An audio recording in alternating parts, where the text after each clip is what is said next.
Something significant just happened inside one of the biggest and most prestigious programs in all of college football, and the ripple effects are going to last a lot longer than a single news cycle. Welcome to Why It's Trending Daily. I'm Hank, and this is where I break down the stories that everyone is suddenly Googling, and I explain to you why they matter. So the name at the center of this story is Sherrone Moore, and Michigan has officially fired him with cause.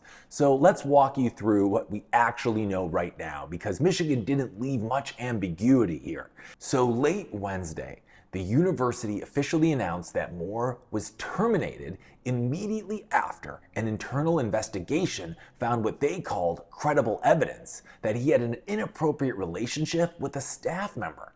They emphasized zero tolerance in violations of university policy, which is their way of saying this wasn't something they could quietly manage or sweep aside or under the rug. Now, the with cause part is super important, and it's worth slowing down on that. Firing a coach with cause isn't just a values statement. It has real financial and legal consequences. It means the university believes it has contractual justification to avoid paying out the remainder of Moore's deal, and it wants that position clearly on the record.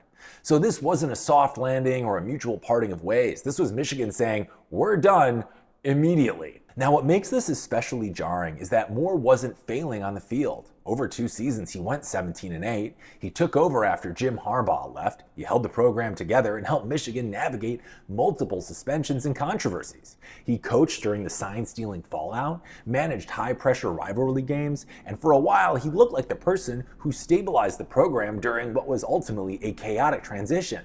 Which is why, for a lot of fans, this feels pretty abrupt.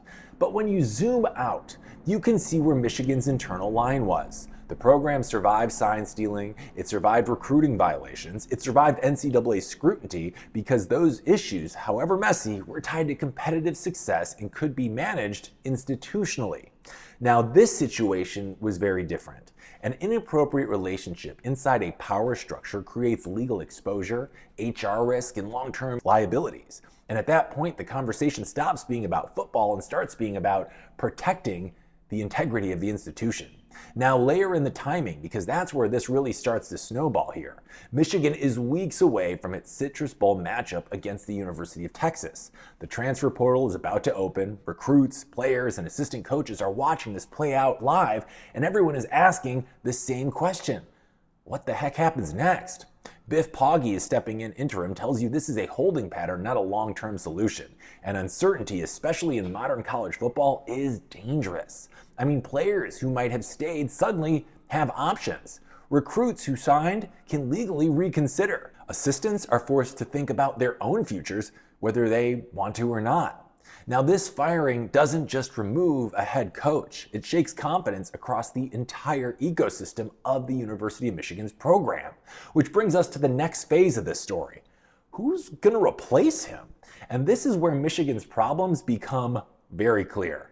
They're entering the coaching market late in the season. Most major jobs have already been filled. Many top candidates have signed new deals or reaffirmed their commitments elsewhere. The biggest name that keeps coming up is Alabama's Kalen DeBoer. He has Big Ten ties, a proven track record, and national credibility. On paper, he's the kind of hire that instantly calms nerves. But DeBoer has already said he's happy at Alabama, and prying him loose would likely require perfect timing and a lot of leverage that Michigan may not have right now. Then there's Jesse Minter, currently coordinating the Chargers defense under Jim Harbaugh. The familiarity, it makes sense, and continuity always sounds appealing in moments like this. But Minter's past includes recruiting violations during his time at Michigan, and his name is connected to the same orbit the program is trying to distance itself from. Hiring him would raise questions about whether Michigan is actually turning the page or just rearranging the same chapter. Now, Jedd Fisch is another possibility. He has college and NFL experience. He's been part of Michigan's staff before and is known for building staffs pretty quickly. That's valuable when stability is the priority, but he'd still be stepping into a program that's dealing with fallout and not starting fresh. Manny Diaz also comes up as a more experienced, defensive-minded option. He's won at the Power 5 level, he brings credibility, but Michigan isn't exactly lacking defensive pedigree, and his hire would come with its own learning curve. And then, of course, there's Tommy Rees. At just 33, he represents a future-facing bet, NFL experience, offensive upside, and long-term potential, but hiring someone that young in this moment would signal patience and development when what Michigan really needs right now is immediate authority and control. So Michigan's challenge isn't just finding a good coach, it's finding the right coach for this specific moment. Someone clean enough to satisfy administrators and donors, steady enough to keep players in place, and credible enough to reassure a fan base that just watched its head coach get fired with cause. That is a very narrow pathway to walk right now. And this is where the Sherrone Moore story stops being about one individual and becomes a cautionary tale about systems. Institutions will tolerate chaos when it helps them win. They will not tolerate risk that threatens their legal or financial foundation. Michigan will ultimately move on. The brand will survive. It always does.